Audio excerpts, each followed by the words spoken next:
đợi anh có lâu chứ? Anh lúc nào cũng lâu hết á.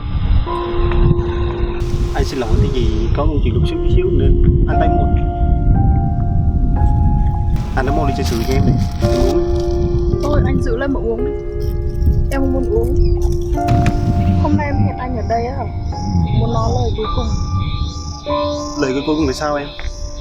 Em nghĩ chúng ta không nên gặp nhau nữa đâu. Em sao vậy? Thật sự là em suy nghĩ rất là nhiều luôn đó. Em suy nghĩ về cái điều gì? Bây giờ em có thể nói cho anh biết được không? Em xin lỗi, em biết là những câu này rất là khó nói, nhưng mà mình dừng lại được không anh? Em nói cái gì vậy? Hay nếu mình yêu nhau được 3 năm rồi đó mà. Em cảm ơn. Nhưng mà em đây này, em không thể nào mà yêu được người mà không có tương lai như anh, em hiểu không? Em biết đó là em đã quen anh được 3 năm rồi. Nhưng mà anh nghĩ xem, em đây này em có được hạnh phúc không? Lúc nào em đi với bạn của em á, bạn của em sỉ nhục em hết đó. Tại vì có một cái người yêu như anh như thế, anh biết không? Sao hôm nay em lại nói vậy? Anh biết vì bây giờ anh không có gì mà trong tay anh không có gì hết á. Nhưng mà anh vì em anh sẽ cố gắng. Anh cố gắng thế nào? Chả lẽ tôi phải chịu những cái sỉ nhục đấy đến bao giờ nữa? Sao hôm nay em lại khác quá vậy? Em có thể nói cho anh một lý do được không? Anh muốn biết lý do ư? Tại vì anh nghèo. Anh nghèo cho nên là anh biết không, nghèo lúc suốt 3 năm qua ấy, tôi chẳng có một cái thứ gì mà là đắp tiền của anh hết ấy. Đi ăn cũng không có, chở tôi đi chơi, đi du lịch cũng không có luôn. Anh nhìn đám bạn của tôi xem, họ được đi ăn, được người yêu đi chở đi chơi, được mua những thứ đồ đắt tiền. Anh thấy anh có nhục không? Anh có nhục khi mà anh thấy người yêu của anh có một cái sự thiếu thốn như vậy không? Anh nên xem lại cái bản thân của anh đi. Thân anh á, lo còn chưa xong, sao mà anh lo cho tôi được? Hai chúng ta ấy là hai cái thế giới khác nhau, hai cái đường thẳng khác nhau, không có một cái điểm chung nào hết. Tôi nghĩ anh nên kiếm một người có thể mang cho anh hạnh phúc hơn. Còn tôi ấy, anh không xứng đâu. Anh xin lỗi. Chính vì anh nghèo nên mới làm cho em có thể mà phải sử dụng từ bạn bè của em. Không có người con gái nào có thể sẵn sàng và chạy đến bên anh lúc anh khó khăn hay là sóng gió. Anh nghĩ thử xem, chẳng có ai mà dành cả tuổi thanh xuân của mình chỉ để đợi anh cố gắng. Anh cố gắng để được cái gì? Cố gắng có được cái gì không? Trong khi đó mà anh biết là anh sẽ không thể làm được. Em à, những thời gian qua anh đã cố gắng rất nhiều. Anh đã cố gắng rất nhiều vì anh yêu em. Nhưng mà mấy thứ đó với em chỉ là vô nghĩa thôi sao? Anh đã đặt hết tất cả cuộc đời của anh để yêu em. Anh coi em tất cả là thế giới của anh.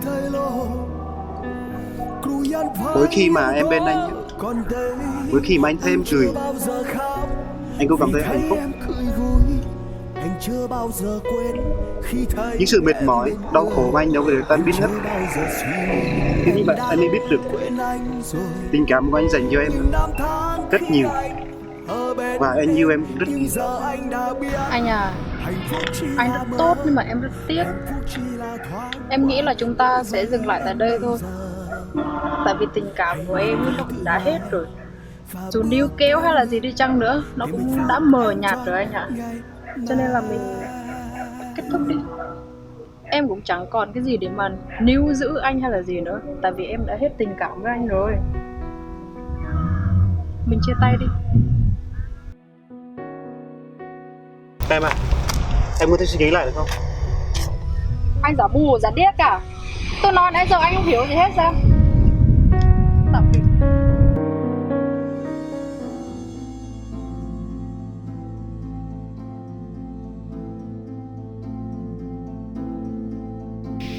Em à, anh xin lỗi. Anh biết anh đã làm sai rất nhiều, nhưng em có thể tha thứ cho anh và mình làm lại từ đầu được không em? Em yêu anh, nhưng em không thể chấp nhận được khi anh đã có con cái thứ hai. Em muốn chúng ta kết thúc như vậy sẽ tốt hơn. Anh xin lỗi vì đã yêu em rất nhiều. Anh xin lỗi vì đã thương em nhiều quá. Chỉ biết hát một mình, hát cho ai nghe từng nỗi nhớ anh gửi vào đây. Mong em luôn luôn được vui. Rồi làm yêu thò tranh lại khắp toa ta kỳ dòng bí thao và rò lại khắp mơ đây dòng mốc lại khắp rong tỏ nín thay lo cù yan phang yang đó còn đây anh chưa bao giờ khóc vì thấy em cười vui. Anh chưa bao giờ quên khi thấy em bên người. Anh chưa bao giờ suy.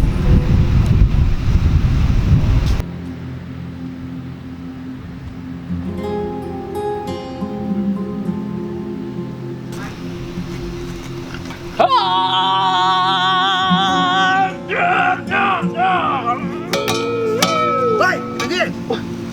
Trời ơi, tao đang có chuyện buồn mà. Tao muốn tìm một người yên tĩnh, thật là yên tĩnh.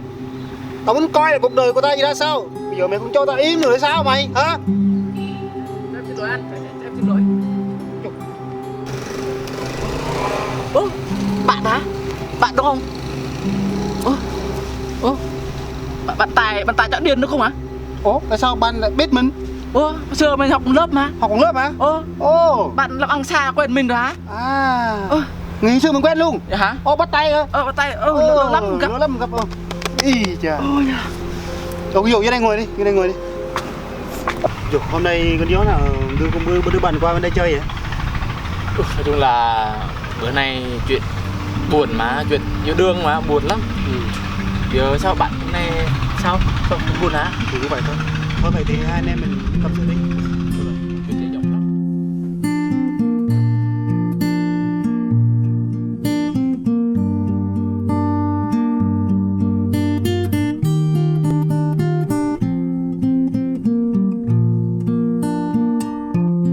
Tôi kể anh nghe tình tôi ngày ấy đang yên vui bỗng một ngày cô ta đành lòng làng bỏ tôi xa đi.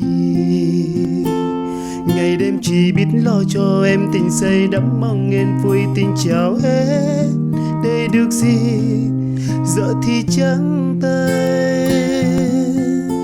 Tôi cũng chẳng hơn anh đâu. Nhiều khi đời tôi như thèm uống cho say hết mong quên đi bao đau thương em gieo trong trái tim này. Đời tôi nào biết khi xa hoa nào chẳng dám yêu thêm ai mong được sống cùng tình yêu với em thôi. Thế anh lầm quá. Chính anh cũng thế mà. Ôi nào ngờ đâu bao năm qua chẳng thua ai. Nhưng hôm nay ngậm ngùi thôi ta đành bó tay. Chớ nên gục ngã hãy thương đời ta.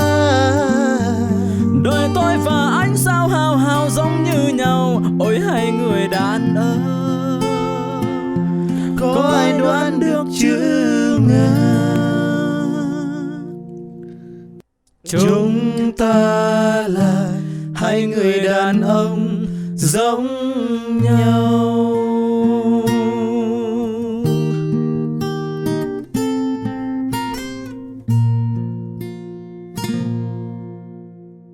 Giờ mình đi đâu nhỉ? Đâu nó yên tĩnh giải quyết hết nỗi buồn nhỉ? Bây giờ bạn kiếm một người mà có thể yên tĩnh. Đúng rồi. Có thể giải quyết hết tất cả những nỗi buồn hai anh em đúng không ha? Dễ lắm. Ở đâu? Mình biết một chỗ rất là gần đây luôn. Không tốn nhiều xăng, không tốn thời gian, chỉ còn qua cái đây là mấy phút là tới à. Chỗ đó rất là yên tĩnh lắm. Yên tĩnh khi mình ngồi chỗ đó mình nhìn xuống á, mình thấy hết tất cả cuộc đời của mình, buồn phiền của mình từ trước tới giờ luôn. Ghê nhỉ. Rồi sau một thời gian nữa là mình nhắm mắt lại, mình suy nghĩ chút xíu thôi, nó có thể trôi đi hết, bay đi hết những nỗi buồn của mình. Hay thiệt á, giống phim Hong Kong luôn á. Hay á. Chỗ nào vậy? Đó là đi nhảy cầu. Nhảy cầu luôn hả? Được á. Chỗ đó được á. Tại vì trong phim người ta làm như vậy hoài à. Thế là mình làm trong phim luôn hả? Làm cho nó phim đi cho nó sang chút chứ. Được á. Đi cho người yêu một hơi hình Mất bên máy. Ồ được. Thôi, trời này, mình đi thôi. Ủa, bạn làm cái gì vậy? Mình vô đường này chứ. Ở dưới đây hả? Vô cái đường kia không có sao vô đường này nữa. Được, mà mang gì được. Thôi, mình đi thôi.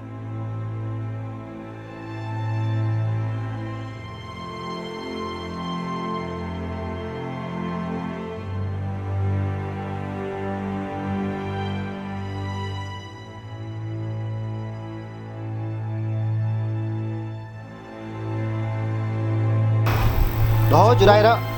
Cầu được không có nước hả? Hả? Vậy? Cầu được không có nước hả? Đâu không có, nếu mà có nước thì hai đứa mình nhảy xuống chết làm cái gì? Không có nước nè, đất kia nè. Ôi hả? Mình nhảy xuống, ví dụ mình còn sống như này. Năm bài khi mình nhảy xuống giờ còn là 5 kg.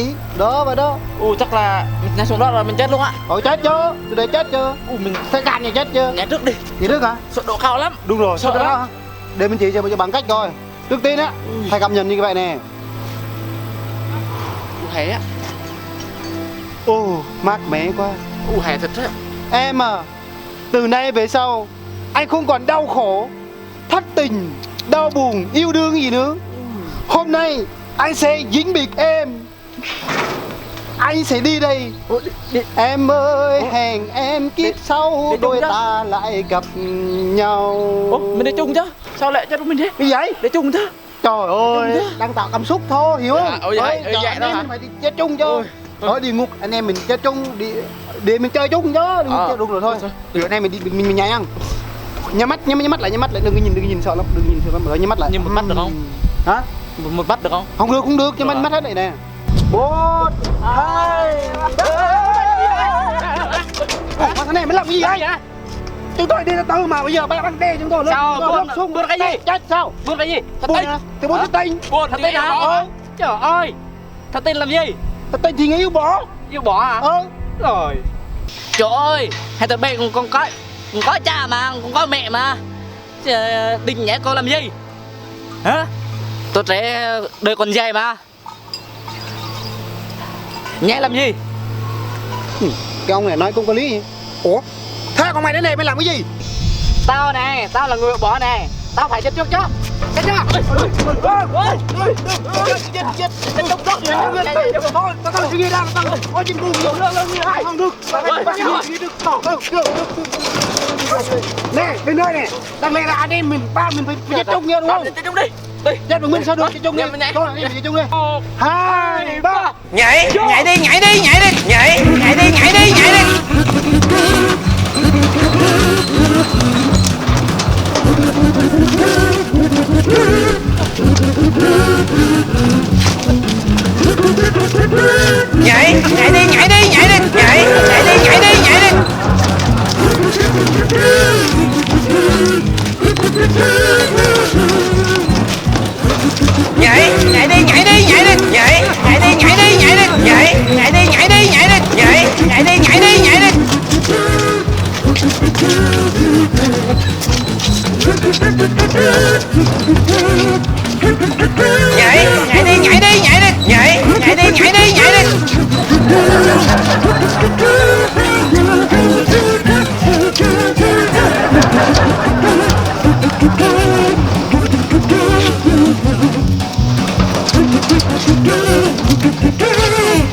Mình nhét câu xong rồi hả?